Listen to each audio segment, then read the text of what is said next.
Guys, when I put on this mask, you see my alter ego, my other personality, come out. That means it's ranting time. Now, most of my movie reviews on this channel have been positive. I even gave praise to movies that majority of critics don't like. Alright, I'm not an easy I am an easy person to please. As long as you show some effort, I'll give you a good grade. Now, if you don't please me, if I hate you, that means you have messed up. Big time. And if you mess up to the point of where I hate you, then you've got some serious problems. Now, you guys have seen the title already. So, how about we get into the review? Well, not really a review. Most likely a rant. I'll try to keep it quick, but maybe not. Anyway, let's see what I have here. It's your Spider-Man 3 movie review. There you go.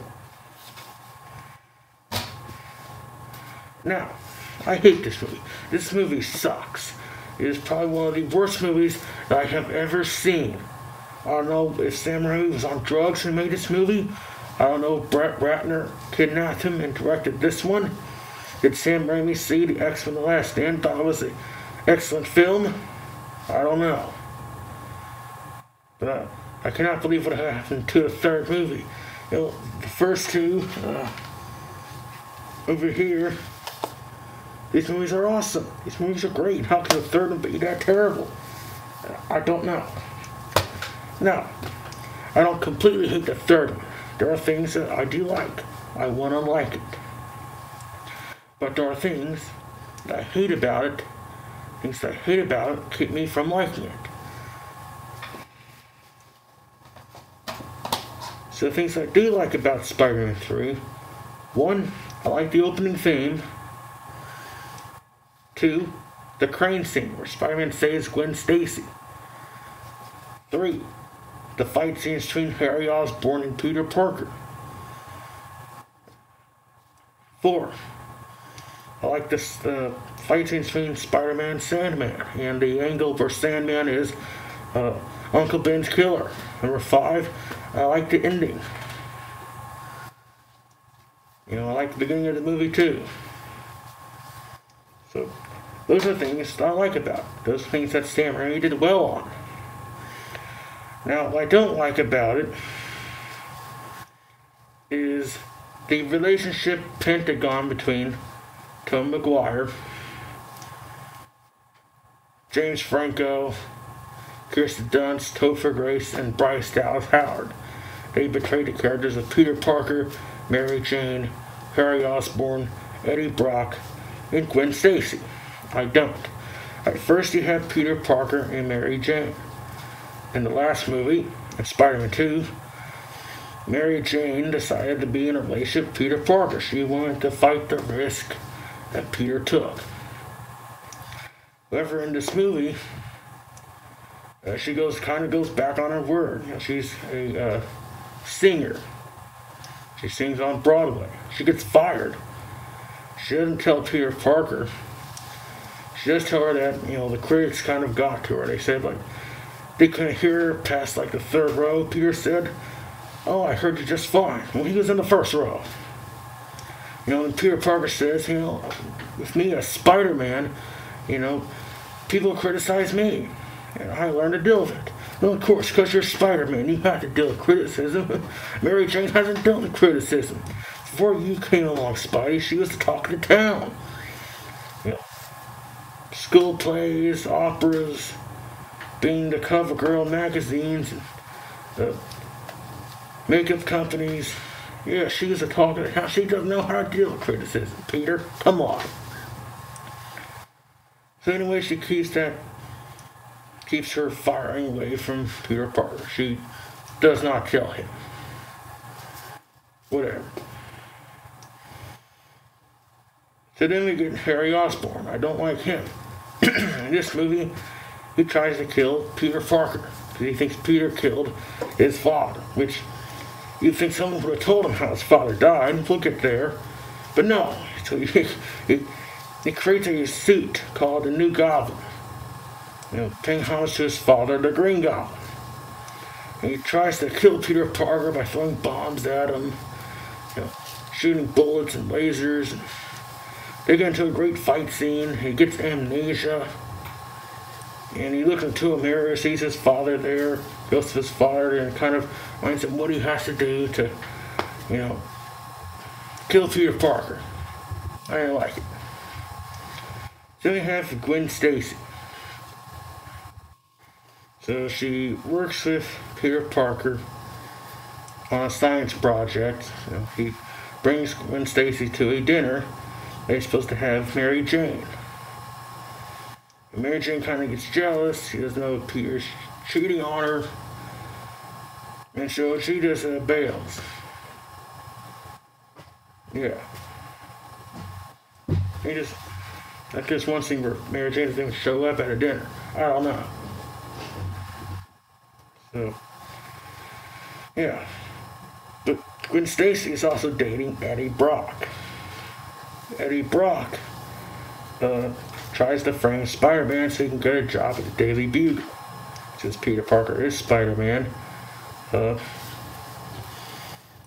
he pretty much told the staff of the Daily Bugle that the print that Brock printed out was fake, fabricated, plagiarized.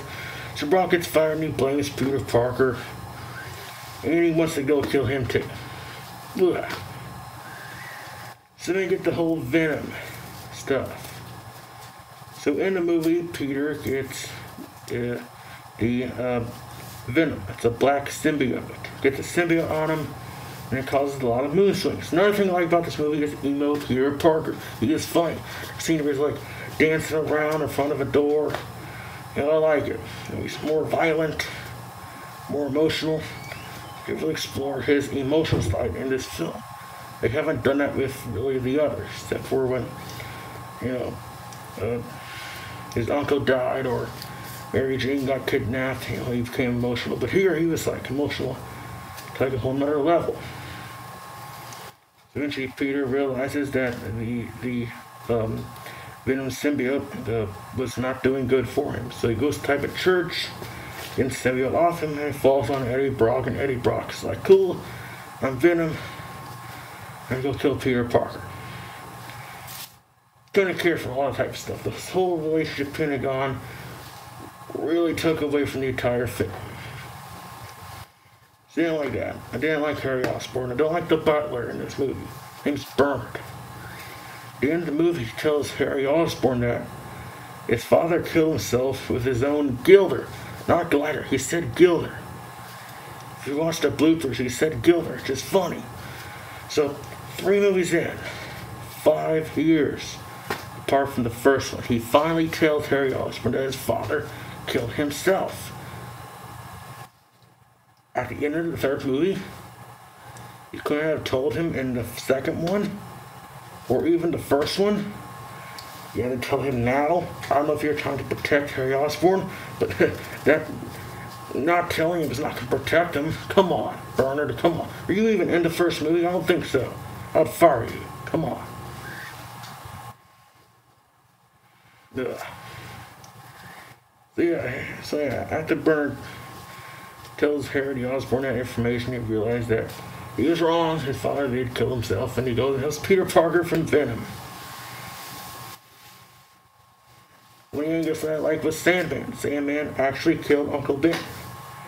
They went back to the 1st movie, and one of the policemen at the NYPD said, we were wrong. The original suspect that we thought killed your Uncle Peter didn't kill him. It was Sandman.